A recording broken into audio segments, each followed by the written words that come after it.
దేవుని సన్నిధి కంటే, దేవుని యొక్క సంఘాన్ని కంటే ఉత్తమమైనది ఏది కూడా లేదు. ఏదైనా ఉందంటారా? దీనికంటే ఉత్తమమైన ఏదైనా ఉందా? దీనికంటే గొప్పది ఏదైనా ఉందా? దీనికంటే మంచిది ఏదైనా ఉందా? ఏదైనా ఉందా? ఏది లేదు. దేవుని యొక్క సన్నిధి చాలా ప్రధానమైనది. మానవ యొక్క జీవితంలో దేవుని సన్నిధికి ఉన్నటువంటి ఆధిక్యత మరి దేనికి కూడా లేదు. అయితే జాగ్రత్తగా ఆలోచన చేస్తే ఈరోజు ఒక వ్యక్తి గురించి మనం తెలుసుకోబోతున్నాం.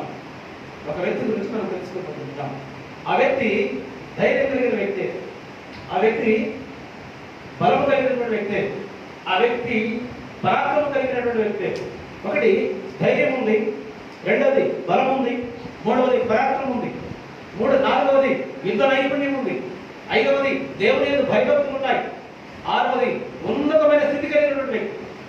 ఇన్ని రకాల క్వాలిటీస్ కలిగిన వ్యక్తి, ఇన్ని రకాలటువంటి అనుభవాలు కలిగిన వ్యక్తి, ఇన్ని రకాల ప్రాధాన్యత కలిగిన వ్యక్తి ఏం చేస్తున్నాడు తెలుసా? ఈరోజు ప్రపంచం అంతా కూడా కంటికి కనిపించిన ఒక చిన్న వైరస్ భయపడి ఏదైతే ఇంట్లో దాక్కుంటుందో అంత భయంకరమైనటువంటి బలాఢ్యుడైనటువంటి వ్యక్తి దాచుకున్నాడు, పంట కుహరలో దాచుకున్నాడు. ఎక్కడ దాచుకున్నాడు తెలుసా? న్యాయాధిపతుల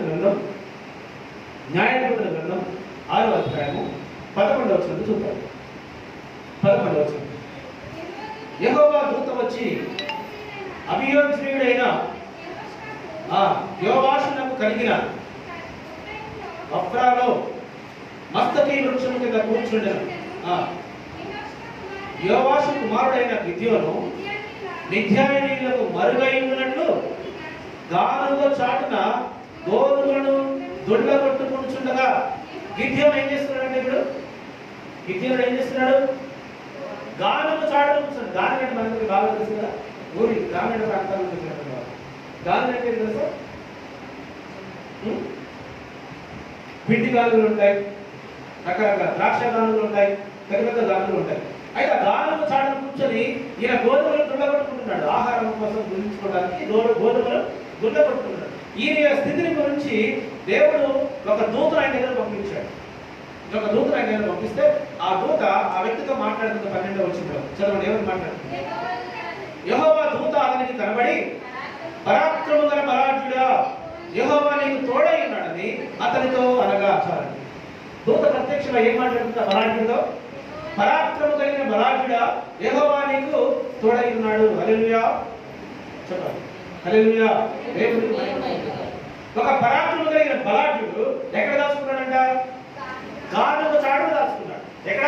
గానుగ చాటున ఎవరికి కనబడకుండా దాచుకున్నాడు. ఏంటి అలాంటి స్థితి ఎందుకు వచ్చింది? అలాంటి పరిస్థితి ఎందుకు వచ్చింది? దాచుకోవాల్సిన పరిస్థితి ఈ బలాఢ్యుడు ఎందుకు వచ్చింది అంటే, ఈరోజు ప్రపంచవ్యాప్తంగా చూస్తే బలవంతుడు లేడు, ధనవంతుడు లేడు, అధికారవంతుడు లేడు, సామాన్యుడు లేడు, ఎవ్వరు లేరు. సామాన్యుడు అడుక్కునే వాడి దగ్గర నుంచి అందరూ ఇచ్చినటువంటి రాజుల వరకు కూడా ఏం చేస్తున్నారు తెలుసా? దాచుకుంటున్నారు ఇంట్లోనే ఉండి వైరస్ భయపడి దాచుకుని బయటికి రాలేకపోతున్నారు. బయటికి రావాలంటే భయం కదా, ఎవరితో కలవాలంటే భయం, ఎక్కడికైనా వెళ్ళాలంటే భయం. రకరకాల భయంతో మనిషి దాచుకుంటున్న పరిస్థితి ఎదురైనప్పుడు దేవుడు ఆ వ్యక్తికి ప్రత్యక్షమయ్యాడు. దేవుడు ఆ వ్యక్తి దగ్గర ఒక దూతను పంపించాడు. ఆ దూత ఆ వ్యక్తితో మాట్లాడుతుంది, అయ్యా ఇంత బలము కలిగినటువంటి వాడివి, ఇంత పరాక్రమం కలిగినటువంటి వాడివి, నీవు దాచుకున్నాడు కదా, నువ్వు లే, బయటికి రా. నువ్వు బయటికి వస్తే ఎవరు సహాయం చేస్తారంటే ఆయనకి? ఎవరు? నువ్వు బయటికి వస్తే ఎవరు సహాయం చేస్తారు? యెహోవా నీకు తోడై ఉన్నాడు. హల్లెలూయా. యెహోవా నీకు తోడై ఉన్నాడు. యెహోవా నీకు తోడై ఉన్నాడు కాబట్టి నువ్వు దాచుకోవాల్సిన అవసరము లేదు. యెహోవా నీకు తోడై ఉన్నాడు కాబట్టి నువ్వు ఇంకా దాచుకోవాల్సిన అవసరం లేదు. నువ్వు ఇప్పుడు బయటికి రా. ఎంతకాలం దాచుకుంటావు? ఎంతకాలం ప్రాణాలు అరిచేతిలో పెట్టుకుని బ్రతుకుతావు? ఎంతకాలం ధైర్యం చేయకుండా, ఎంతకాలం భయపడుతూ జీవిస్తావు? జీవించిన కొన్ని దినములైనా సరే ధైర్యం కలిగి, దేవుని యందు రోషము కలిగి, విశ్వాసంలో పట్టుదల కలిగి, అడుగుని స్వస్థ బుద్ధి ఉండి నువ్వు ధైర్యంగా బ్రతకవలసిన నీవు ఏం చేస్తున్నావు తెలుసా? ఏమంటే ఎంతో మంది బలాఢ్యులు ఉన్నారు. జాగ్రత్తగా ఆలోచించండి. ఎంతో మంది బలాఢ్యులు ఉన్నారు, ఎంతో మంది ధైర్యశాలులు ఉన్నారు, ఎంతో మంది పరాక్రమం కలిగిన వారు ఉన్నారు. కానీ అందరికీ వెళ్ళింది అడుగుతా? అందరికీ వెళ్ళిందా? వెళ్ళరా. గొప్ప వ్యక్తి దగ్గరికి వెళ్ళింది. ఆ వ్యక్తి దగ్గర ఎందుకు వెళ్ళిందంటే ఆ వ్యక్తి దేవుని యందు భయభక్తులు కలిగిన వాడు. ఆ వ్యక్తి దేవుని యందు భయభక్తులు కలిగిన వాడే కాకుండా దేవుని యొక్క చిత్తంలో ఉన్నటువంటి వాడు.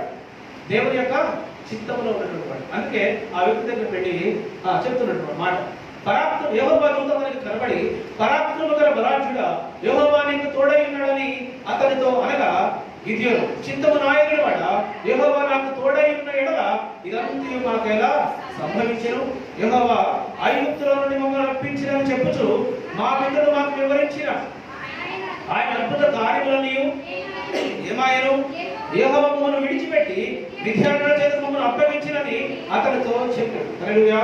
ఇప్పుడు గిద్యోను తిరిగి దూతతో మాట్లాడుతున్నాడు. ఏంటయ్యా నువ్వు మాట్లాడేది? యెహోవా నాకు తోడై ఉన్నాడని చెప్తావా? ఒకవేళ యెహోవా నాకు తోడై ఉంటే ఇగో ఈ పరిస్థితులకు గల కారణం ఏంటి? ఇంటికే పరిమితమైన పరిస్థితులకు కారణం ఏంటి? దేవుడు మాకు తోడై ఉన్నాడా? ఏం మాట్లాడుతున్నాడు? దేవుడు నిజంగా మాకు తోడై ఉంటే ఈ పరిస్థితులు ఎందుకు సంభవించాడు? వేల సముద్రాన్ని బాగా చేసినటువంటి దేవుడు కదా, ఐగుప్తుల యొక్క ఫరోని ఓడించి దాదాపు 20 లక్షల మంది ఇస్రాయేలును విడిపించినటువంటి దేవుడు, వారందరినీ పోషించిన దేవుడు, వారందరినీ రక్షించి కనానులోకి క్షేమంగా నడిపించినటువంటి దేవుడు మాకు నిజంగా తోడై ఉంటే మాకు ఈ పరిస్థితి ఎందుకు వచ్చింది? మేము దాచుకోవాల్సిన పరిస్థితులు ఎందుకు వచ్చాయి అని చెప్పి గిద్యోను తిరిగి దూతలు ప్రశ్నిస్తున్నట్లుగా మనం చూస్తున్నాం. ఇంతకీ ఆ పరిస్థితుల కారణాలు ఏంటి? ఎందుకు వాడు అలాంటి పరిస్థితుల్లో ఉండిపోయారు? జాగ్రత్తగా మనం లేఖను ధ్యానించినట్లయితే 6వ అధ్యాయము 1వ వచనం నుండి కొన్ని మాటలు చదువుతాం. అదే న్యాయాధిపతుల గ్రంథం 6వ అధ్యాయము 1వ వచనం చూద్దాం. ఇశ్రాయేలీయులు యెహోవా దృష్టికి దోషులైనందున యెహోవా 7 ఏళ్లు వారిని మిద్యానీయులకు అప్పగించెను. మిద్యానీయులు పంపించారు, మిద్యానీయులను తరిమారు. చూద్దాం, పరిస్థితులు కొన్ని తారుమారైపోయారు. ఇప్పుడు యెహోషువ నాయకత్వంలో నడిపించబడినటువంటి వీడు యెహోషువ పరిపాలన అయిపోయిన తర్వాత న్యాయాధిపతుల పరిపాలన వచ్చింది. ఇప్పుడు గిద్యోను ఎవరయ్యా? ఈ గిద్యోను అంటే మనష్షే గోత్రికుడు. గిద్యోనికి ఎంతమంది సంతానం తెలుసా? గిద్యోనికి ఎంతమంది సంతానం? 70 మంది కుమారులు గిద్యోనికి 70 మంది కుమారులు. గిద్యోను మనష్షే గోత్రికుడు. అయితే ఈ గిద్యోను కాలంలో, గిద్యోను న్యాయాధిపతిగా ఉన్నటువంటి కాలంలో గిద్యోను ఇశ్రాయేలుకు న్యాయాధిపతిగా 40 సంవత్సరాలు పరిపాలించాడు. ముందుగా ప్రవక్తల కాలం చూశారు. ప్రవక్తలు ఇశ్రాయేలును పరిపాలించారు, నడిపించారు. వాళ్ళకి దేవుని యొక్క మాటలు చెప్పి వాళ్ళు నడిపించారు. ప్రవక్తల కాలం అయిపోయింది. ప్రవక్తల కాలం అయిపోయిన తర్వాత రాజుల కాలం, న్యాయాధిపతుల కాలం వచ్చింది.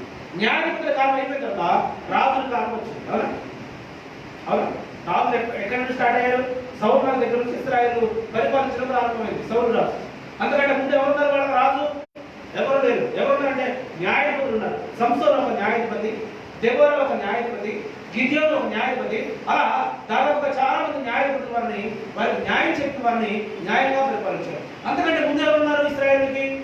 అంతకంటే ముందు ఎవరున్నారు చెప్పండి? ఎవరున్నారు? ప్రవక్తలు ఉన్నారు.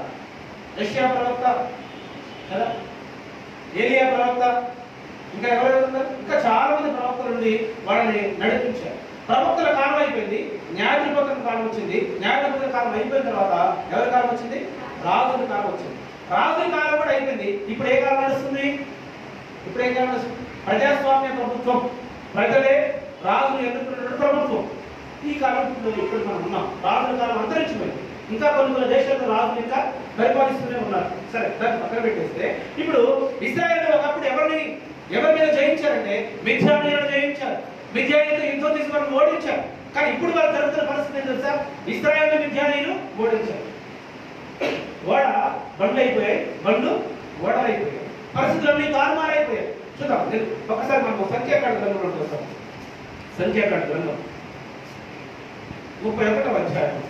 సంఖ్యాకాండ గ్రంథం 31వ అధ్యాయము 7వ వచనం ఒకసారి మనం చూద్దాం. 7వ వచనం.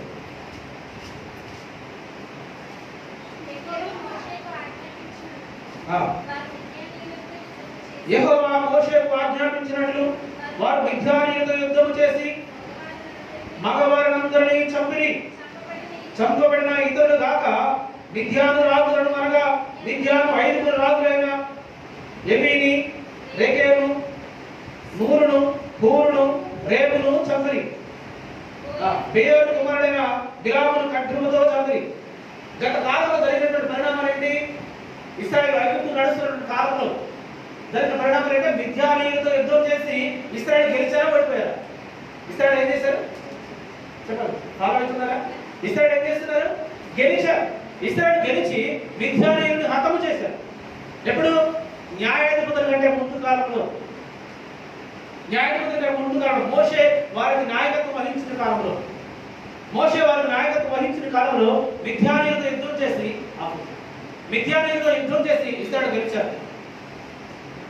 అదే అధ్యాయంలో 11వ వచనం చూడండి ఒకసారి. అదే అధ్యాయంలో 11వ వచనం.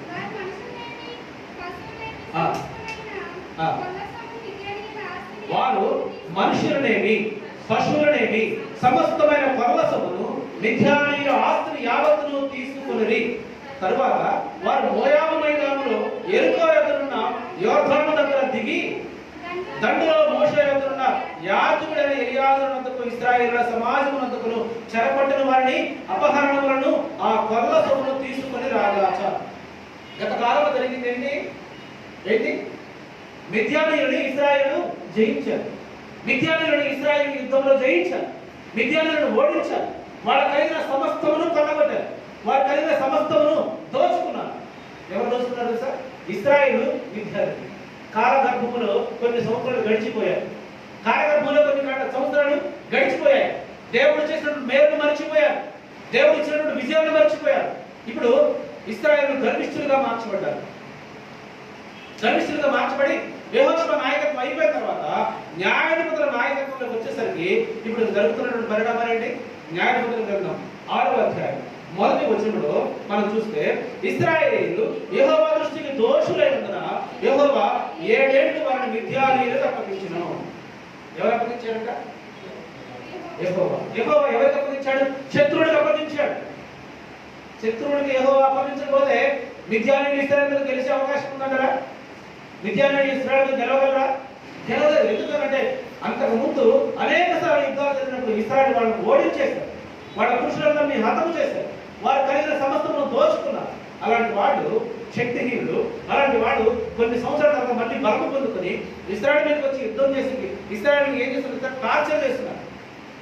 ఇశ్రాయేలుని భయంకరంగా హింసిస్తున్నారు. చూడండి ఆ మాట చూడండి. 2వ వచనం. మిద్యానీయుల చెయ్యి ఇశ్రాయేలు మీద హెచ్చాయలు కనుక వారు మిద్యానీయుల ఎదుట నిలవలేక కొండలలో ఉన్న వాగులను గుహలను దుర్గములను తమకు సిద్ధపరచుకుని మిద్యానీయులు ఇశ్రాయేలు మీద పడి వాళ్ళందరినీ నాశనం చేస్తున్నారు. వారి చెయ్యి వీరి చేయకుండా అధికమైపోయింది. వాళ్ళు కనబడే వాళ్ళని పట్టుకొని చంపేస్తున్నారు. కారణం ఏంటంటే వీళ్ళందరికీ కారణం ఏంటి? దేవుడు ఇశ్రాయేలును విడిచిపెట్టేశాడు. ఈరోజు గొప్ప వాళ్ళ దగ్గర నుంచి పెద్ద ప్రవక్తలు అని చెప్పుకుంటున్నటువంటి వాళ్ళు కూడా, అపొస్తలులు అని చెప్పుకుంటున్న వాళ్ళు కూడా సంఘాలను మూసేసుకొని భయంతో దాచుకున్న పరిస్థితి ప్రపంచవ్యాప్తంగా కనబడుతున్నారు. గొప్ప దైవజనం అని చెప్పుకున్నటువంటి వాళ్ళు, స్వస్థత వరం కలిగిన దైవజనం అని చెప్పుకున్నటువంటి వాళ్ళు, చెప్పాలంటే కొంచెం బాధ కలిగిన విషయం. మరి స్వస్థత వరం కలిగిన దైవజనం చెప్పుకున్నటువంటి వాళ్ళు, వేల మందిని సమకూర్చుకున్నటువంటి వాళ్ళు, మేము గొప్ప అని చెప్పుకున్నటువంటి వాళ్ళు ఈరోజు సంఘాలని మందిరాలు మూసుకొని ఒక గదిలో దాచుకొని లైవ్ టెలికాస్ట్ చేస్తున్నారు.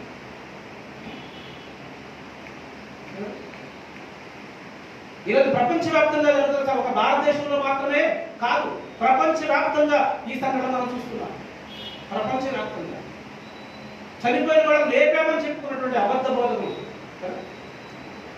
అలాంటి వాళ్ళు కూడా ఈరోజు దాచేస్తున్నారు, మందిరాలు మూసేస్తున్నారు. ఆలోచించండి. వారి పాపము బహుగా విస్తరించినప్పుడు ఇశ్రాయేలు యొక్క పాపము దేవుడు ఏం చేశాడు తెలుసా? శత్రువులకు అప్పగించేశాడు. ఈరోజు శత్రువుల యొక్క కబంధ హస్తంలో ప్రపంచం గడగడలాడుతుంది. బయటకు రావాలంటే భయం, సమాజాలుగా ఏర్పడాలంటే భయం, రకరకాల భయాలతో మనిషి బిక్కు అంటూ ఉన్నాడు పరిస్థితి. ఒక రకంగా అన్నిలు భయపడకుండా వాళ్ళ దేవుడిని వాళ్ళు ఆరాధించుకుంటారు. ఆగిందా బక్రీద్ ఆగిందా? మనమైతే ఆపేశారు. ఈస్టర్ ఆపేశారు, గుడ్ ఫ్రైడే ఆపేశారు. వాళ్ళు బక్రీద్ ఆపుతారు. వాళ్ళ కార్యక్రమాలు ఏమీ కూడా ఆపట్లేదు. వాళ్ళ దేవుడిని వాళ్ళు ఆరాధించే విషయంలో, వాళ్ళ దేవుడిని వాళ్ళు స్తుతించి మహిమపరిచే విషయంలో వాళ్ళు నమ్మిన సిద్ధాంతంలో వాళ్ళు దేనికి భయపడకుండా ముందుకు వస్తున్నారు. కానీ ఈరోజు క్రైస్తవులు భయపడకుండా ప్రాణాలకు ఉండవలసిన క్రైస్తవులు మాత్రం మూలకు దాచుకుంటున్నారు. ప్రాణాన్ని సహితం లెక్క చేయకుండా క్రీస్తు పరిచయం ముందుకు తీసుకున్నటువంటి అపొస్తలుల యొక్క చరిత్ర తెలిసినటువంటి మనం ఏం చేస్తున్నాం? ఒక చిన్న వైరస్ భయపడి చేస్తున్నాము, ఇళ్ళలో దాచుకుంటున్నాం, బయటకు రాదు. జాగ్రత్తగా ఉండాలి కానీ భయంగా ఉండాల్సింది. జాగ్రత్త. నీ మట్టుకు నువ్వు జాగ్రత్త కలిగి ఉండాలి. భయపడవలసిన అవసరం లేదు. కమ్యూనిటీ ట్రాన్స్ఫర్ జరుగుతున్న సందర్భంలో కమ్యూనిటీ ట్రాన్స్ఫర్ ఇప్పుడు తెలంగాణ రాష్ట్రం ఉంటే వైరస్ ఎక్కడి నుంచి మనం అటాక్ చేస్తుందో తెలియని పరిస్థితి, ఎక్కడి నుంచి మనకు అంటుకుంటుందో తెలియని పరిస్థితి. అలాంటి పరిస్థితిలో ఉంటున్న మనము భయపడుతూ ఎంతకాలం ఉంటాం కదా. జాగ్రత్త ఉండాలి కానీ భయంగా ఉండాల్సింది, జాగ్రత్త ఉండాలి. అందుకే దేవుని యొక్క దూత ఎక్కడికి పంపించింది. వాళ్ళకున్న పరిస్థితి తెలుసా? చదవండి 3వ వచనం. ఒకసారి 3వ వచనం చూడండి. ఇశ్రాయేలుల విత్తనములు విత్తిన తరువాత మిద్యానీయులు అమాలేకులు తూరు నుండి వచ్చిన వారు తమ పశువులను గుడారములు తీసుకుని మిడతల దండు విస్తారముగా వారి మీదకి వచ్చి వారి ఎదుట దిగి గాజానికి పోవు దూరమున భూమి పంటను పాడు చేసి ఒక గొర్రెను కానీ ఎద్దును కానీ గాడిదను కానీ జీవన సాధనమైన మరి దేనిని కానీ ఇశ్రాయేలుకు ఉండనీయలేదు. చాలండి. ఏం జరుగుతుంది? ఇశ్రాయేలు దేశం మీద చుట్టుపక్కల దేశంలో వాళ్ళందరూ వచ్చారు. విత్తనం వేసి పంట చేతికి వచ్చే టైంలో శత్రు సైన్యం అంతా వచ్చేటానికి చేస్తుంది. మిడతల దండులా వస్తున్నారంట. ఆహారాన్ని ధ్వంసం చేస్తున్నారు. ఆహారాన్ని నోటికి అందకుండా చేస్తున్నారు. అంత మాత్రమే కాదు, వాళ్ళకి కలిగిన సమస్తాన్ని దోచుకుంటున్న కారణం తెలుసా? దేవుడే వారికి అప్పగించారు. లేకపోతే ఎక్కడదండి వారికి ధైర్యం? లేకపోతే ఎక్కడిది ఈ వైరస్కి ఇంత శక్తి ఎక్కడని చెప్పండి. ఒక చిన్నది కంటికి కనిపించినటువంటి ఒక వైరస్ ఇంతగా ప్రపంచాన్ని గడగడలాడిస్తుంది అంటే దేవుని అనుమతి తప్ప మరొకటి కాదు. దేవుని అనుమతి లేకపోతే, దేవుని యొక్క చిత్తం లేకపోతే, దేవుని యొక్క ప్రణాళిక లేకపోతే ఈ ప్రపంచం మీద ఇంత భయంకరమైన స్థితిగతులు ఎన్నటికీ రావు. ఇలాంటి వచ్చినటువంటి పరిస్థితుల్లో క్రైస్తవుడిగా భయపడి దాచుకోవడం కాదు, ధైర్యంగా దాంట్లో పోరాటం నేర్చుకోవాలి. కంటికి కనబడగలది ఎలా పోరాడాలి కదా? ఎలా పోరాడాలి? అది కంటికి కనబడదు. కత్తితో పోరాటానికి కుదరదు కదా, అనుభవంతో పోరాటం చేయడం కుదరదు. మనం దేంతో చేయాలి అని అంటే అన్నిటికంటే శక్తి కలిగిన ఆయుధం ఏమిటి మన దగ్గర? ప్రార్థన. హల్లెలూయా. అన్నిటికంటే ఒక వెపన్ కంటే శక్తివంతమైంది, ఒక అణుబాంబు కంటే శక్తివంతమైంది. దీన్ని ఆయుధాన్ని మనం ఏం చేస్తుంది తెలుసా? మంచిగా శుభ్రంగా తుడిచి తుప్పు పట్టకుండా జాగ్రత్తగా తీసేసి వరలో పెట్టి ఆ వరను తీసుకుని వెళ్ళి ఒక గదిలో మూల తగిలించేసారు. మూల తగిలిస్తే విజయం వస్తుందా? సైన్యంలో ఉన్నటువంటి నాయకులు, సైన్యంలో ఉన్నటువంటి సైన్యాధికారులు ఏం చేయాలి? వెపన్స్ ఏం చేయాలి? ఎప్పటికప్పుడు శుభ్రంగా క్లీన్ చేసి దాన్ని వాడాలి. పోలీసు వారు పొద్దున్న చేసి వాళ్ళ వెపన్స్ ని జాగ్రత్తగా క్లీన్ చేసుకుంటూ ఉంటుంటారు. క్లీన్ చేయకపోతే ఒక టైం తగ్గ వాళ్ళకి పని చేయదు. ఈరోజు ప్రార్థన చేసేటటువంటి అలవాటు, ప్రార్థన చేసేటువంటి ఆసక్తి, ప్రార్థనలో పట్టుదల చాలా మంది క్రైస్తవులు కనబడుతుంది. ప్రపంచం అంతా ప్రార్థన చేస్తూ ఉంది, కానీ వైరస్ మాత్రం విజృంభిస్తూ ఉంది. ప్రపంచంలో ఏ క్రైస్తవుడు ప్రార్థన చేయకుండా ఉన్నాడా వైరస్ కోసం? కన్నీటి ప్రార్థన చేస్తున్నటువంటి వాడు, ఉపవాస ప్రార్థన చేస్తున్నటువంటి వాడు, తగ్గింపు ప్రార్థన చేస్తున్నటువంటి వాడు, విజ్ఞాపన ప్రార్థన చేస్తున్న ప్రపంచ వ్యాప్తంగా ఉన్నారా లేదా? కానీ వైరస్ తగ్గుతుందా? విజృంభిస్తుంది. ఇంకా దాని యొక్క ప్రభావాన్ని చూపెడుతుంది ప్రజల మీద. ఎందుకు తగ్గంటే మానవుని యొక్క పాపం ఏదైనా దేవుని దృష్టికి గొప్పదైపోయింది. అదే మాట చెప్తున్నాడు దేవుడు. మొదటి వచనం, ఇశ్రాయేలులు యెహోవా దృష్టికి దోషులైనందున యెహోవా 7 ఏళ్లు వారిని మిద్యానీయులకు అప్పగించును. నువ్వు ఎన్ని ప్రయత్నాలు చేయి, ఎన్ని ప్రార్థనలు చేయి, ఎంత ఉపవాసం చేయి, పాపానికి భయపడాల్సిన మానవుడు ఈరోజు పాపానికి అది భయపడుతుంది. దేనికి భయపడుతుంది సార్? దేనికి? ప్రాణానికి భయపడుతుంది. దేనికి భయపడాలో దానికి భయపడట్లేదు, దేనికి భయపడకూడదో దానికి భయపడుతుంది. దేనికి భయపడాలి? క్రైస్తవుడు భయపడాల్సింది దేనికి? పాపానికా ప్రాణానికా? పాపానికి భయపడాలి. కానీ పాపానికి భయపడలేదు. గర్విష్ఠులు ఉన్నారు, కొంతమంది గర్విష్ఠులు ఉన్నారు, ధనాపేక్ష కలిగిన వారు ఉన్నారు. ధనాపేక్ష సమస్తమైన కీడులకి మూలం. పరిశుద్ధుడివే, పవిత్రుడివే, మంచివాడివే, కానీ ధనాపేక్ష కలిగి ఉంటే అది సమస్తమైన కీడులు. అది ఒక్కడుంటే చాలు, అన్ని కీడులు మీకు వచ్చేస్తాయి. ధనాపేక్ష అది ఒక్కడుంటే చాలు, అన్ని కీడులు మీకు వచ్చేస్తాయి. సమస్తమైన కీడులకి అదే మూలం. ఏది? ధనాపేక్ష. కాబట్టి జాగ్రత్త. ఎందుకు ఇలాంటి పరిస్థితులు ప్రపంచవ్యాప్తంగా సంభవిస్తున్నాయంటే మానవుడు పాపానికి భయపడుతున్న మానవుడు దేనికి భయపడుతున్నాడు? ప్రాణానికి భయపడుతున్నాడు. ప్రాణ భీతి అయితే ఉంది కానీ పాప భీతి లేదు. అబద్ధం ఆడడానికి వెనకపోవట్లేదు, మోసం చేయడానికి వెనకపోవట్లేదు, పాపం చూడటానికి వెళ్ళకపోవట్లేదు, పాపం చేయడానికి వెళ్ళకపోవట్లేదు. దేనికి బయటకి అయితే రాకుండా ఇంట్లోనే కూర్చుంది. దేనికి అంటే వైరస్ అటాక్ చేస్తుంది. జాగ్రత్తగా చూడండి. మత్తయి లూకాసు వార్త 12వ అధ్యాయము 32వ వచనం ఒకసారి మనం చూద్దాం. లూకాసు వార్త 12వ అధ్యాయం 32వ వచనం. చిన్న మంద భయపడబడి మీకు రాజ్యము అనుగ్రహించటము మీ తండ్రికి ఇష్టమైనది. చిన్న మంద కదా, ఎంతో మంది ఉన్నారు సంఘంలో. అనేక మంది ఏడున్నారు ఇప్పుడు, అనేక మంది ఏడున్నారు భయపడిపోయి ఇంట్లో ఉన్నారు. ఇప్పుడు ఎక్కడ ఎంతమంది కూర్చున్నాం మనం? చిన్న మందగా కదా. చిన్న మంద అయినప్పటికీ కూడా ఈ చిన్న మంద భయపడాల్సిన అవసరం లేదు. ఈ చిన్న మంద దేవుడు వాడుకోబోతున్నాడు. హల్లెలూయా. చిన్న మంద ద్వారా దేవుడు కార్యాలు చేయబోతున్నాడు. ఇప్పుడు ఇశ్రాయేలుల ముందున్నదేంటి? ఇశ్రాయేలు ముందున్నదేంటి? యుద్ధం. ఇశ్రాయేలు మిద్యానీయులతో యుద్ధం చేయకపోతే ఇశ్రాయేలు దేశం అంతా కూడా నాశనం అయ్యే పరిస్థితి. వారి పంటలు నాశనం చేస్తున్నారు, వారి పిల్లలు నాశనం చేస్తున్నారు, వారి కలిగిన సమస్తమును నాశనం చేస్తున్నారు. ఇంకెంతకాలం నాశనం అయిపోతారు? 7 ఏళ్ల దేవుడు వాళ్ళని అప్పగించారు. 7 ఏళ్ల కాలంలో మీరు యుద్ధ సన్నద్ధులు అవ్వాల్సిందే, వారితో యుద్ధం చేయవలసిందే. అయితే జాగ్రత్తగా ఆలోచిస్తే యుద్ధం చేయడానికి 32,000 మంది ఉన్నారు. ఎంతమంది యుద్ధం చేయడానికి?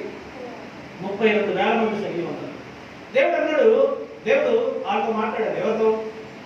గిద్యోనుతో మాట్లాడాడు. అయ్యా, ఈ 32,000 మంది అవసరం లేదు వాళ్ళతో యుద్ధం చేయడానికి. 32,000 మంది అవసరం లేదు. నువ్వేంటి తెలుసా? మిథ్యానీయులతో యుద్ధం చేద్దామని నువ్వు ప్రకటన చేయి. మిథ్యానీయులతో యుద్ధం చేద్దాం, మీరందరూ రెడీగా ఉండండి, నువ్వు ప్రకటన చేయి అని చెప్తే గిద్యోను పెట్టి ఈ 32,000 మందిని నిలబెట్టి, అయ్యా మనం మిథ్యానీయులతో యుద్ధం చేయబోతున్నాం, అందరూ రెడీగా ఉండండి అనేసరికి 22,000 మంది పారిపోయారు. ఎంతమంది పారిపోయారు? ఎంతమంది? 22,000 మంది పారిపోయారు. దేనికి భయపడి? దేనికి భయపడి? యుద్ధానికి భయపడి. యుద్ధానికి భయపడి పారిపోయారు. వాళ్ళందరూ యుద్ధం తెలిసిన వాళ్ళే, వాళ్ళందరూ యుద్ధంలో ఆరితేరిన వాళ్ళే, కానీ భయపడిపోయారు. దేవుడికి యుద్ధానికి భయపడిపోయారు. యుద్ధానికి భయపడినటువంటి వీళ్ళని వాక్యం తెలుసా కలగలేదంటారా? వాక్యం తెలుసా? వాళ్ళ నాయకుడైనటువంటి యెహోషువ వాళ్ళకి ఏం చెప్పాడు తెలుసా? వాళ్ళ నాయకుడైన యెహోషువ వాళ్ళకి ఒక మాట చెప్పాడు. చూడండి రండి ఒకసారి. యెహోషువ గ్రంథం 10వ అధ్యాయం 25వ వచనం చూద్దాం. యెహోషువ గ్రంథం 10వ అధ్యాయము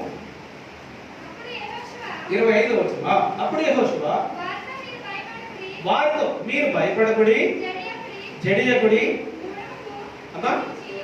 దృఢత్వము వహించి ధైర్యముగా ఉండుడి.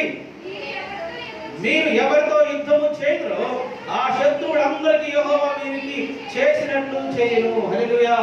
అంతకు ముందే మకానీయులతో యుద్ధం జరిగేటప్పుడు యెహోషువ వీళ్ళకి చెప్పాడు, అయ్యా మీరు భయపడకండి, మీరు జడియకండి, ధైర్యం వహించి యుద్ధంలో ముందుకు వెళ్ళండి అని చెప్తే 32,000 మందిలో ఎంతమంది దాక్కున్నారు? ఇప్పుడు పారిపోయి 22,000 మంది వెళ్ళిపోయారు. ఇంకా మిగిలింది ఎంతమంది?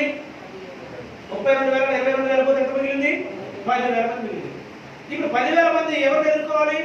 విద్యార్థులను ఎదుర్కోవాలి. విద్యార్థులు కొన్ని వేల మంది ఉండిపోయారు, వాళ్ళని ఎదుర్కోవాలి. భయపడేవాడు అవసరం అంటారు మనకి? భయపడేవాడు అవసరమా? విశ్వాసంలో, నిరీక్షణలో, పట్టుదల కలిగిన వారు కావాలి. సంఘాలు కావాల్సింది ఎవరు? భయంతో పారిపోయేవాడు కాదు. యుద్ధానికి ఎవరు కావాలి? యుద్ధానికి కావాల్సింది ఎవరు? ధైర్యంతో ముందుకు వచ్చేవాడు కావాలి.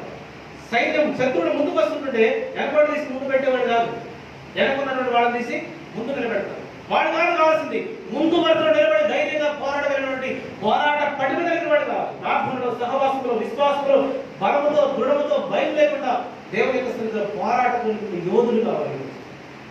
ఎందుకు అమలు చేస్తున్నాడు తెలుసా? నీ విశ్వాసాన్ని పరీక్షించడానికి. దేవుని యందు నీ విశ్వాసం ఉంచుతావా లేదా లోకం యందు విశ్వాసం? నీ విశ్వాసం దేంట్లో? దేని మీద నీ ఆధారం? దేవుని ఆధారం చేసుకుంటావా లేదంటే లోకాన్ని ఆధారం చేసుకుంటావా? దేవుడు ఎందుకు ఇలాంటి పరిస్థితులు అమలు చేశాడంటే తాళంతా ఏరియాలి. సందర్భంలో తాళ గింజలు అవసరం లేదు. తాళ ఏం చేస్తుంది? చెరిగినప్పుడు తాళ ఎగిరిపోయి పక్కన పడుతుంది. దాన్ని రైతు ఏం చేస్తాడు? సమకూర్చి ఒకరు దానికి నిప్పు పెట్టేస్తారు. ఏమైతే తాళ గింజలు కాల్చలేదు. తాళు అవసరం లేదు, గట్టి గింజలు కావాలి. విశ్వాస పరీక్షలో యుద్ధం ప్రారంభమని చెప్పగానే 22,000 మంది పారిపోయారు. పారిపోయిన వాళ్ళ గురించి వదిలేయమని చెప్పాడు దేవుడు. అయ్యా 22,000 మంది పారిపోయారు, వదిలే వాళ్ళ గురించి. ఇంకా 10,000 మంది వీళ్ళు కూడా ఎక్కువే వాళ్ళతో యుద్ధం చేయడానికి. ఈ 10,000 మంది కూడా ఎక్కువే. నువ్వేం చేయలేదు సార్ విద్యలో ఈ 10,000 మందిని ఒక ఏడు వాక దగ్గర తీసుకొని వెళ్ళి నీళ్లు తాగమని చెప్పు. ఎవరైతే మోకరించి మూతితో నీళ్ళను తాగుతారో, లేదా కొంతమంది దోసెడతో తీసుకొని నీటిని తాగుతారు, వాళ్ళందరినీ వేరుపరచమని చెప్పాడు. వాళ్ళందరినీ కొంతమంది ఏం చేస్తున్నారు? నీటిని దోసెట్లో తీసుకొని తాగుతున్నారు. మరి కొంతమంది ఏం చేస్తున్నారు? కుక్క గతికినట్లుగా గతుకుతున్నారు. ఈ 10,000 మంది. అయితే వీళ్ళందరినీ వేరుపరచమని చెప్పారు. వేరు చేస్తే 700 మంది ఒక పక్క, 300 మంది ఒక పక్క. చదువుతున్న మాట ఒకసారి చదువు. అక్కడే 7వ అధ్యాయం 3వ వచనం. 7వ అధ్యాయము 3వ వచనం న్యాయాధిపతుల గ్రంథం.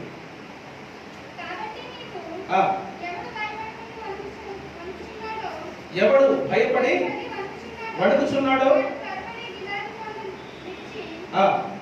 వాడు త్వరపడి గిలాదు కొండను విడిచి తిరిగి వెళ్ళవలని జనులు వినట్టుగా ప్రకటించమని గిద్యోనుతో సెలవిచ్చును. అప్పుడు జనులో నుండి 22,000 మంది తిరిగి వెళ్ళిపోయి 10,000 మంది నిలిచిండగా, యెహోవా ఈ జనులు ఇంకా ఎక్కువ మంది, నీళ్ళ యొద్దకు వారిని దిగజేయము, అక్కడ నీ కొరకు వారిని శోధించెదను. అతడు నీతో కూడా పోవాలని నేను ఎవరిని గూర్చి చెప్పుదునో వాడు నీతో కూడా పోవలను. ఇతడు నీతో కూడదని ఎవరిని గూర్చి నీతో చెప్పుదునో వాడు పోకూడదని గిద్యోనుతో సెలవిచ్చెను. అంతటా అతడు నీళ్ళ యొద్దకు ఆ జనమును దిగజేయనట్లుగా యెహోవా కుక్క గతుకున్నట్లు నాలుగుతో నీళ్లను గతికిన ప్రతి వారిని త్రాగుటకు మోకాళ్ళ కృంగిన ప్రతి వారిని వేరువేరుగా ఉంచుకునమని గిద్యోనుతో సెలవిచ్చెను. చేతితో నోటికి అందించుకొని గతికిన వారి లెక్క 300 మంది.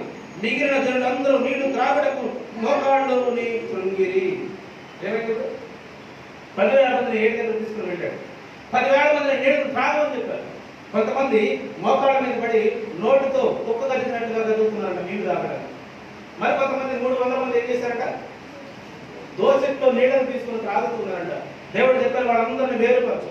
దోసెడితో నీళ్లు తీసుకుని తాగినటువంటి వాళ్ళు 300 మంది, కుక్క గతికినట్టుగా గతికి నీళ్లు తాగిన వాడు 9,000 ఎంత? 700 మంది. 10,000 మందిలో 300 మంది సపరేట్ అయిపోయారు. 9,700 మంది సపరేట్ అయిపోయారు. ఇప్పుడు దేవుడు అంటున్నాడు ఈ 9,700 మంది కూడా అవసరం లేదు. యుద్ధం చేయడానికి ఎంతమంది కావాలంట? ఏమంటే వాళ్ళందరూ కలిసి ఇస్రాయేల్ మీద పడి తరిమి హతం చేస్తుంటే ఇప్పుడు ఈ 300 మంది చాలు వారితో యుద్ధం చేయడానికి. 300 మంది చాలు. ఈ 300 మందితో దేవుడు ఆశ్చర్యకార్యాలు చేయడు. అందుకే అంటున్నాడు చిన్న మందా భయపడక అవసరం లేదు. లోకంలో ఎన్నో మార్పులు మనం చూస్తాం. ఇంకా భయంకరమైన కరువు మనం చూస్తాం. ఇంకా భయంకరమైన యుద్ధాలు మనం చూస్తాం. ఇంకా భయంకరమైన పరిస్థితులు, మనిషే పీకుతున్న పరిస్థితులు, శోభరంలో వచ్చినటువంటి కరువు కాలంలో పరిస్థితులు కూడా మనం చూస్తామేమో. అయినా సరే క్రైస్తవుడు భయపడడం కోసం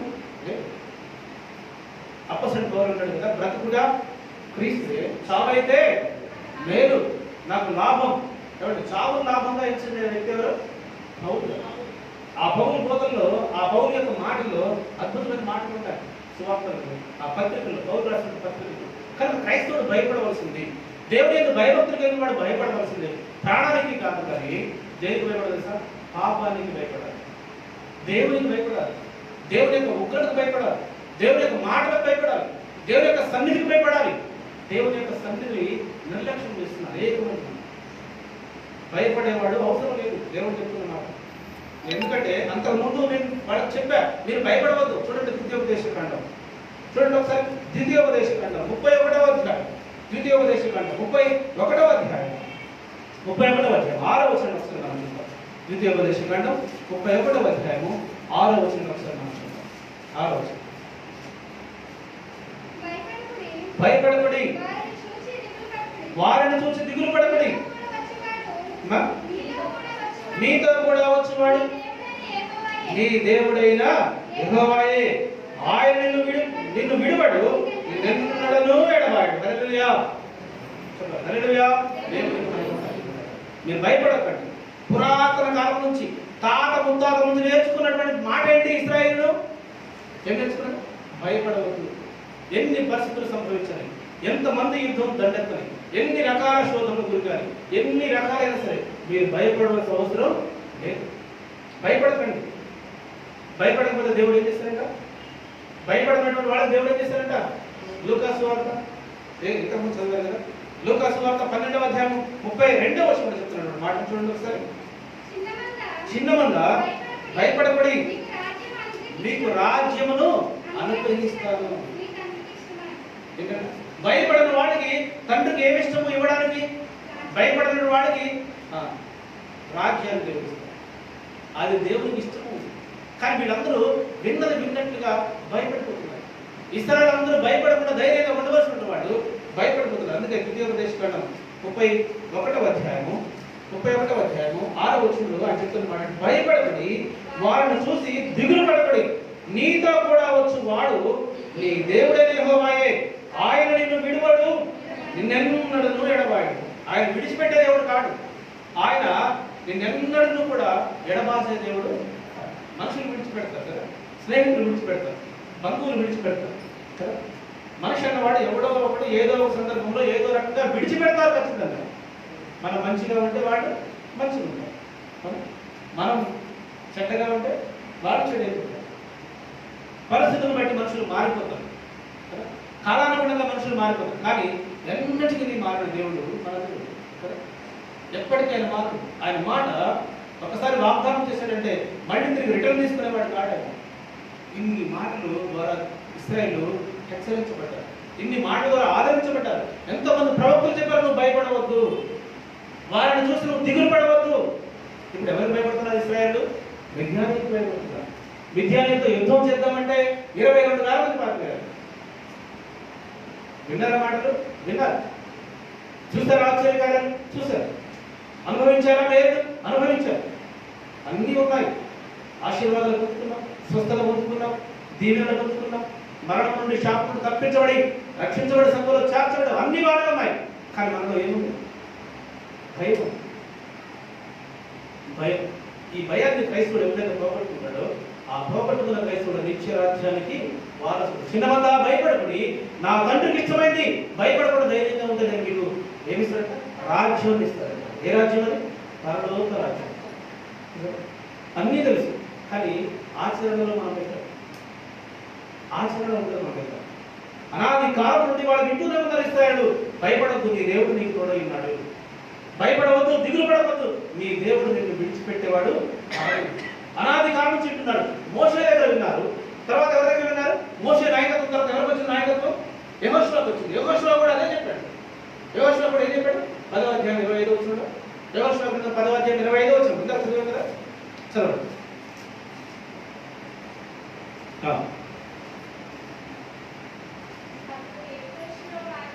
అప్పుడు యెహోషువ వారితో మీరు భయపడబడి చెడియబడి ధైర్యము వహించుడి. మీరు ఎవరితో యుద్ధము చేయుదురో ఆ శత్రువులందరికీ యెహోవా వీరికి చేసినట్లుగా చేయండి. ఆ శత్రువులందరికీ యెహోవా వీరికి చేసినట్లుగా చేయండి. అయ్యా మీరు భయపడకండి. మోషే ద్వారా విన్నారు, భయపడొద్దని. దేవుడు మీకు తోడై ఉన్నాడండి, భయపడకండి. విన్నారు. తర్వాత ఎవరి నాయకత్వం వచ్చింది? యెహోషువ నాయకత్వం. యెహోషువ కూడా తిరిగి చెప్పాడు, అయ్యా మీరు భయపడకండి, మన దేవుడు యెహోవా మనకి తోడై ఉన్నాడు. యుద్ధం చేయకుండానే ఎరుకను జయించారు కదా, అనుభవం ఉంది కదా. అయినా సరే మీరు భయపడి గడగడలు ఆడిపోతున్నారు. అవసరం లేదా? భయపడేవాడు అవసరమే లేదు. దేవుడు చెప్పినట్టు మాట. 22 వేల పారిపోయారు. పోతే పోనీ ఇంకెవరు ఉన్నారా? బలహీనులు. వెళ్ళిపోతే పాస్టర్ గారు ఏమని అనుకుంటారేమో, వెళ్ళిపోతే గిజ్జులు ఏమని అనుకుంటాడేమో, వెళ్ళిపోతే నలుగురు నవ్వులు పాలు చేస్తారేమో అని భయపడుతూ లోపల భయపడుతూ యుద్ధంలో పాల్గొన్న వాళ్ళని ఎవరు చూశారు? దేవుడు చూశారు. దేవుడు చూసి ఆ భయపడే వాళ్ళు కూడా మనకు అవసరం లేదు అని చెప్పి 9,700 మంది తిరిగి పంపించేశారు. ఇంకా మిగిలింది ఎంతమంది? 300 చాలు. గంగి గోపాలు గనేటైనను చాలు. కడిబడైనవి కడుపాలు. గాడిద పాలు అవసరం లేదు, కుండెడు ఉన్నా సరే అవసరం లేదు. గోవు పాలు కొంచెమైనా మంచిది. కాబట్టి భయపడకుండా ధైర్యం కలిగి నిజమైన విశ్వాసం కలిగిన వాళ్ళు సంఘంలో 10 మంది ఉన్నారు సార్. 10 మంది చాలు. అందుకే ఈ 300 మంది దేవుడు వారికి అద్భుతమైన మాటలు నేర్పించబడుతున్నాడు. 11వ వచనం 7వ అధ్యాయం 10 నుండి చదువుకున్నాం. అదే న్యాయపత్రం గ్రంథం 7వ అధ్యాయం 10వ వచనం చదువుతాం.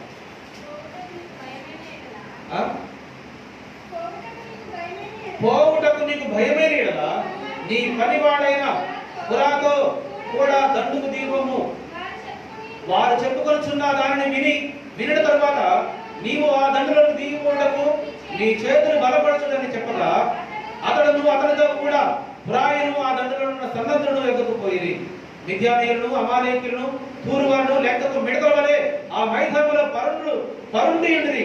వారి ఒంటెలు సముద్రం మీద ఉన్న ఇసుక రేణువుల వలె లెక్కలేనివై ఉండెను. గిద్యోను వచ్చినప్పుడు ఒకడు తాను కలను తన చెలికాన్ని వివరించుచూ ఉండెను. ఎట్లనగా నేను ఒక కలగంటిని, అదేమనగా ఎవరంటే ఒకటి మిద్యానీయుల దండులోనికి దొర్లి ఒక గుడారమును వచ్చి దాన్ని పడగొట్టి తల్లక్రిందులు చేసినప్పుడు ఆ గుడారము పడిపోయినని చెప్పాను. అందుకు వారు చెలికాడు ఆ ఇశ్రాయేలుడైన యోవాషు కుమారుడు గిద్యోను కట్టమే కానీ మరేమీ కాదు.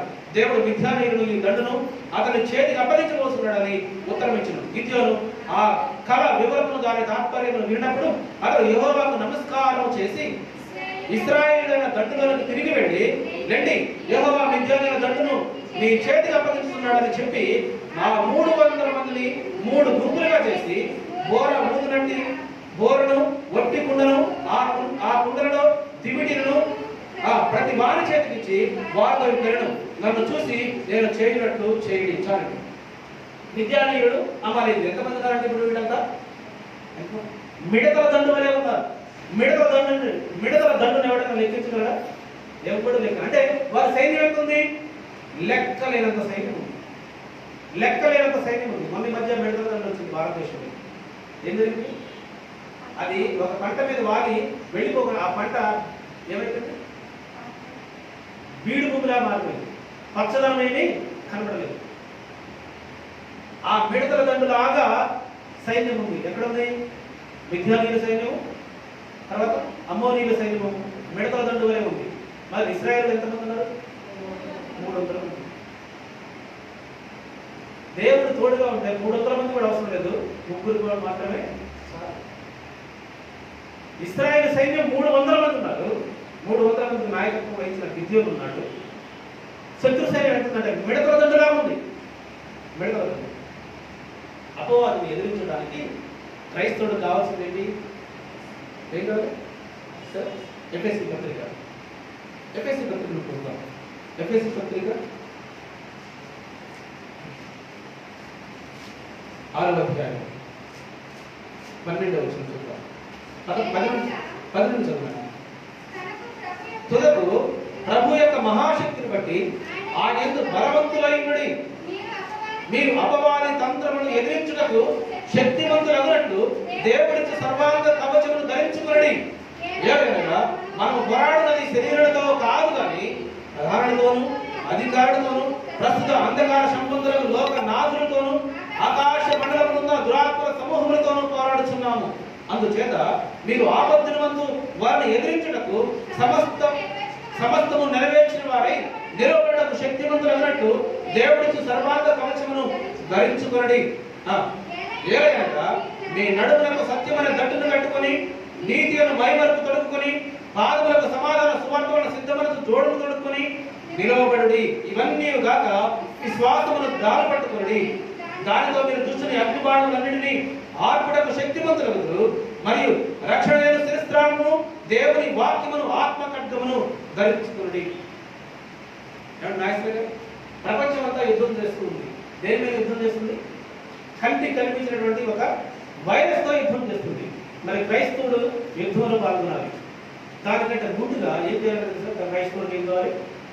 ఇశ్రాయేలు ఏదైతే కోల్పోయారో అది ఈరోజు క్రైస్తవుడు కలిగి ఉండాలి. తుదకు మీరు బలవంతులై ఉండండి. చదవడం తుదకు ప్రభు యొక్క మహాశక్తిని బట్టి ఆయన బలవంతులై ఉండండి. హల్లెలూయా. మొదటిగా రావాల్సిందేంటి? బలం. బలం ఏమిస్తుంది? ధైర్యం ఇస్తుంది కదా. బలవంతులై ఉండండి. తర్వాత నువ్వు పోరాడినది శరీరంతో కాదు. శరీరంతో పోరాడుతున్నాం మనం. కంటికి కనిపించిన దాంతో మనం పోరాడుతున్నాం.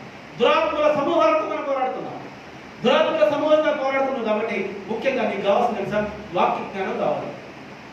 మొదటిగా నీకు కావాల్సిందండి వాక్య జ్ఞానం కావాలి. తర్వాత ఏం కావాలి? విశ్వాసం కావాలి. తర్వాత ఏం కావాలి? రక్షణ కావాలి. ఈ 3 ప్రతి క్రైస్తవునికి కావాలి. ఇప్పుడు ఈ వైరస్ ఎప్పుడు అంతమంది ఉంటే ఎవరికి తెలియదు. ఎంత పెద్ద శాస్త్రజ్ఞుడైనా సరే ఇది ఎప్పుడు అంతమో ఎవడు చెప్పలేని పరిస్థితి. నీ జీవితంలో దీంతో పోరాడవలసిందే.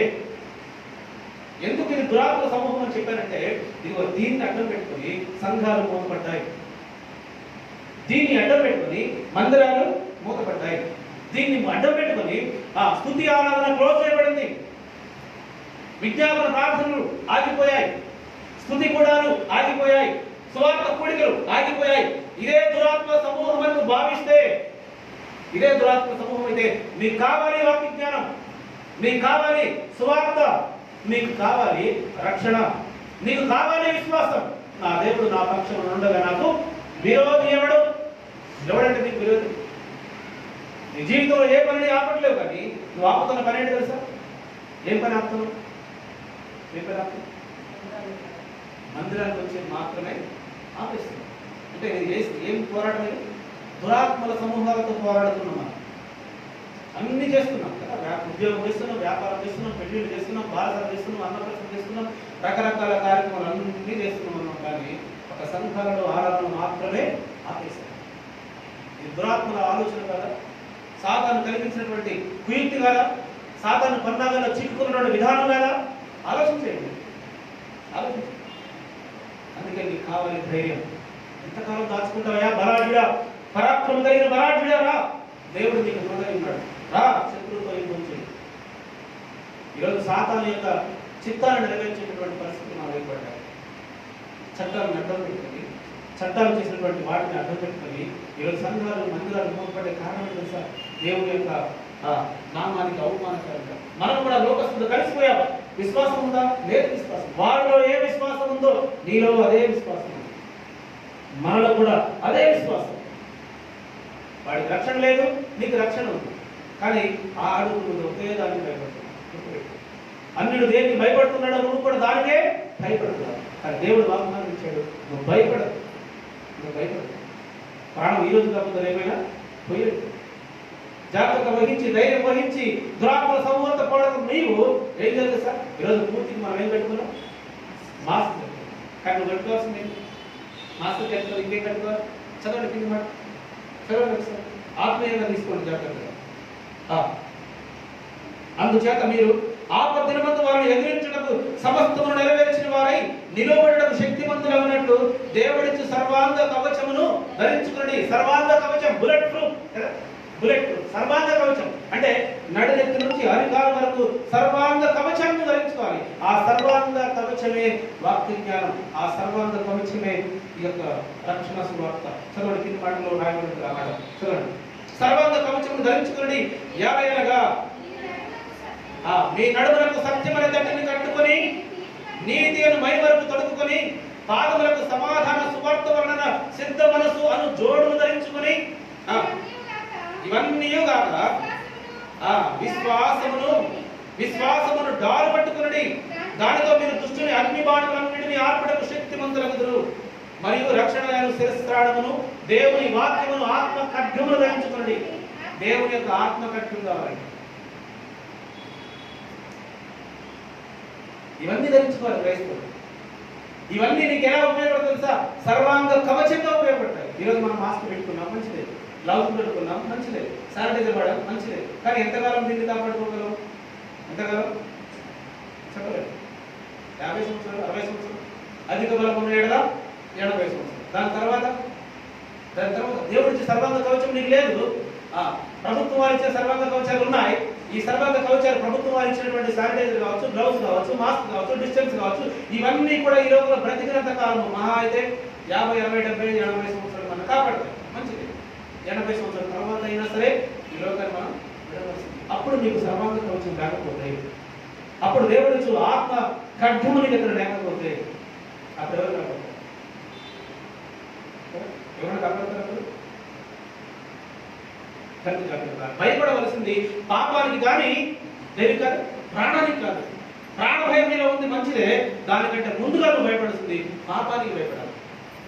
ధైర్యం వహించు. క్రైస్తవుడుగా భయంతో గదిలో కూర్చొని గడగడలాడటం కాదు నీకు కావాల్సింది. దేవుడు నీకు ఇచ్చిన సర్వాంగ కవచం ధరించి ఆత్మనిర్భరమైన భావంతో, ఆత్మనిర్భరమైన ప్రయాసంతో, విశ్వాసం అనే డాలు అంటారు. విశ్వాసం అనేటటువంటి డాలు. ఎందుకు విశ్వాసం అనే డాలుతో వచ్చాడు తెలుసా?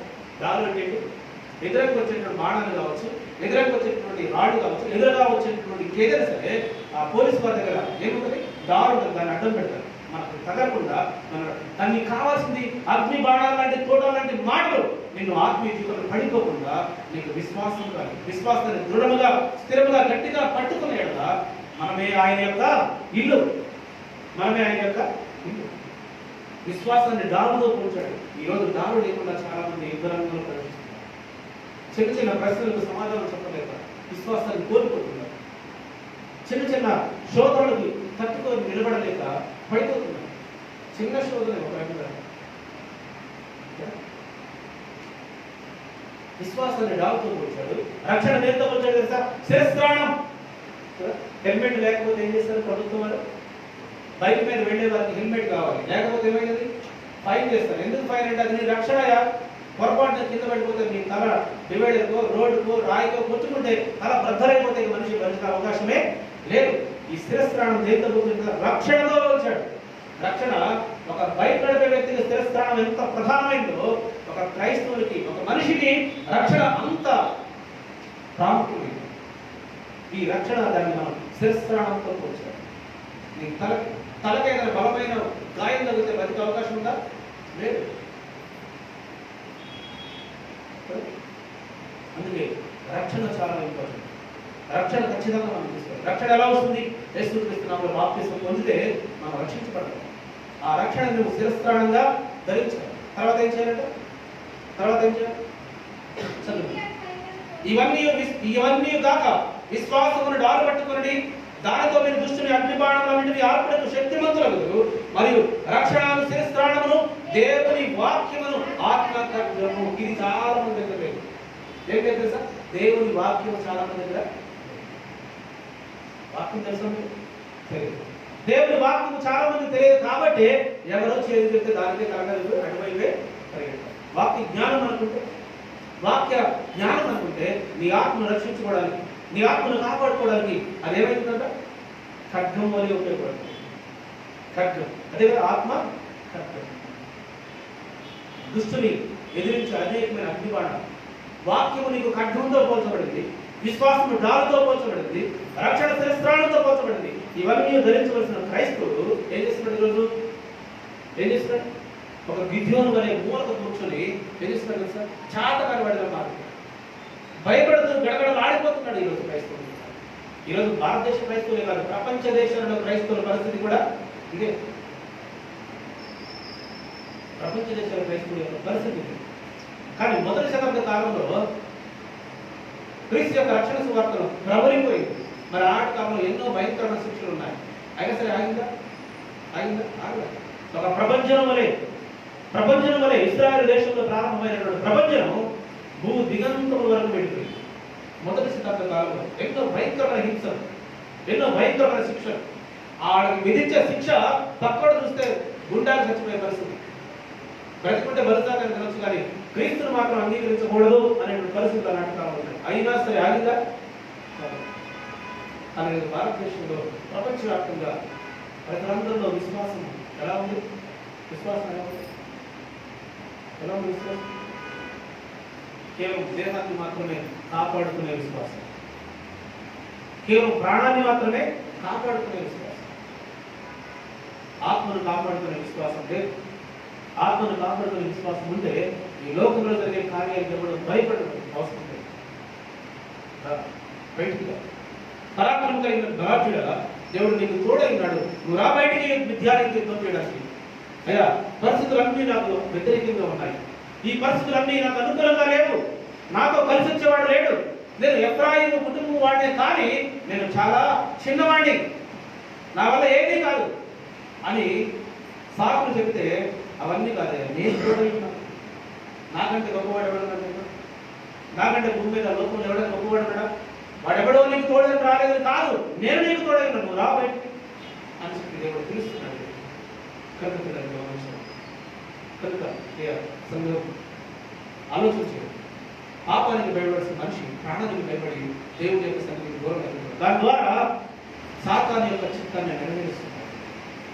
దాన్ని కాదు మనం నెరవేర్చింది, దేవుడి యొక్క చిత్తాన్ని నెరవేర్చాలి, దేవుడి యొక్క చిత్తంలో జీవించాలి, దేవుడి కొరకు ఆత్మను సంపాదించేవారుగా, దేవుడి సన్నిధిలో ఎల్లప్పుడూ స్థుతులు చెల్లించేవారుగా, దేవుడిని ఆరాధించేవారుగా మనం ఉండాలి. భయపడకుండా దేవుడి యొక్క సన్నిధిలో. ఒకవేళ భయపడేవాడు ఎవరైనా ఉంటే వారికి దేవుడు హెచ్చరిస్తున్నాడు. ఏంటి తెలుసా? వారు అవసరం లేదు, భయపడేవాడు అవసరం లేదు. ఉన్న కొద్ది మంది మీరు భయపడకండి, చిన్న మంద భయపడకండి, నేను మీకు దేవుని యొక్క రాజ్యాన్ని ఇస్తాను. మీరు భయపడకండి. భయపడకుండా ధైర్యం కలిగి దేవుని సన్నిధిలో ఆయన స్థుతించుదాం, ఆయన ఆరాధించాలి. దేవుడు ఇచ్చేటువంటి అద్భుతమైనటువంటి రాజ్యాన్ని మనం పొందుకుంటాం. కళ్ళు మూసుకున్నాం, ప్రార్థన చేసుకుంటాం. దాన్ని కళ్ళు మూసుకుని ప్రార్థన నిర్వహించినట్లయితే మన నిరసన ఉద్యోగం ప్రార్థన.